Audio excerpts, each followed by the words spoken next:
Alright, so here's the thing. I've been trying to find some really nice things to say about the peripheral, the keyboard peripheral. But I just can't find anything nice to say about it. But basically, this is your review for the keyboard attachment for Rock Band 3. Speaking of which, what the hell is that keyboard? Damn it! Give me that! Asshole. Alright. Anyway, sorry about him. He gets in my way sometimes. This is the keyboard. It's Gigantor, I know. There's two kinds of keyboard playing in Rock Band 3. There's regular keyboard and there's Pro keyboard. Actually, Pro keyboard is a lot easier than regular keyboard. Regular keyboard works like this. You have these little colors you can barely see right in between here. You got red, you got your basic colors, green, red, blue, yellow, orange.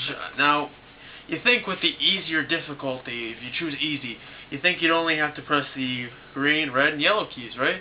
Wrong. You have to press all five again.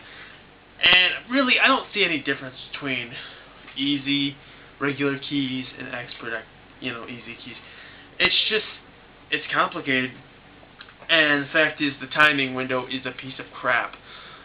You barely have any time to press down the note. You have to press it right on, or you don't get counted for it, which is cheap, because if you're new to the game and this is your first peripheral, well, that's really going to turn you off from the game, because, it's kind of unfair. You should get some time.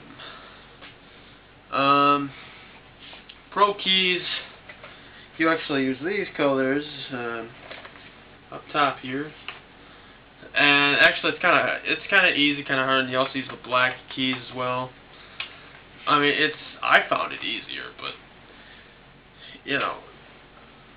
I don't know. The timing window is still the same. You still have to press it right on, otherwise you're not going to get counted, which is insanely stupid. But whatever. To me, this keyboard should have been smaller.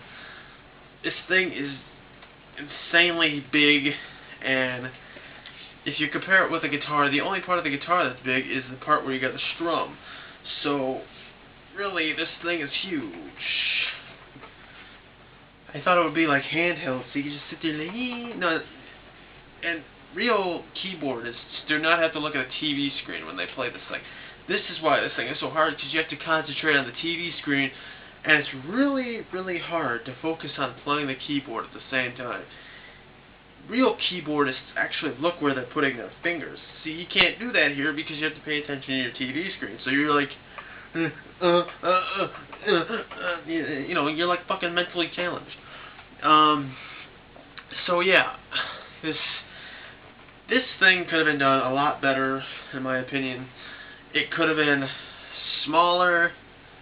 The timing window definitely could have been larger for the easier difficulties, and they really could have redone the regular keyboard, because the regular keyboard could have been done like this. See how you have the 5 colors up here? Here's how it could have been done.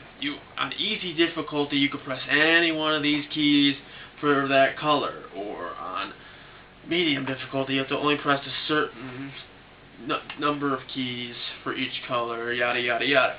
And on expert, it'd be only one key for each color coding. That would have been a lot easier, but nope, they have these little colors in here, which, they're lined up, but they're really hard to frickin' determine which one is which when you can't look at them, and you have to constantly look at your TV screen. It's easy when you go finger to finger. Yeah, that's easy. But when you go from one key to like another key across the keyboard, you really can't see which key you're pressing. You have to, look at this damn thing, but you can't, since they didn't think about it really too well. And that's why I think that the keyboard is a terrible peripheral.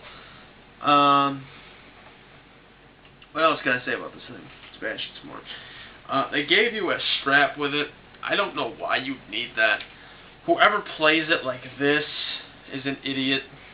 It's not a keytar. It's a keyboard. Place it on your damn desk, because it's hard enough already. And by putting it like this, you're just making it harder. That's pretty much all I could say. So yeah, is it worth $60? No, it's not even worth $30 in my opinion. It's like $10.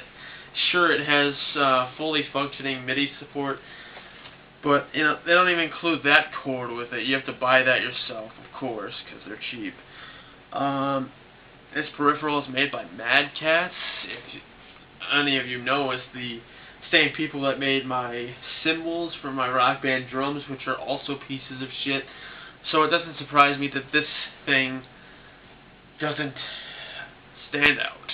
So really, no, I would not. I would say do not buy this crap. Just stick with your guitar, bass guitar, drums, or vocals, because those seem to be what's shining out in Rock Band 3. Oh, and I just want to point out that this is not just my opinion. I have read online, everybody fucking hates this thing. So, yeah. Until then, my Rock Band 3 review shall be coming in a few days, so have fun.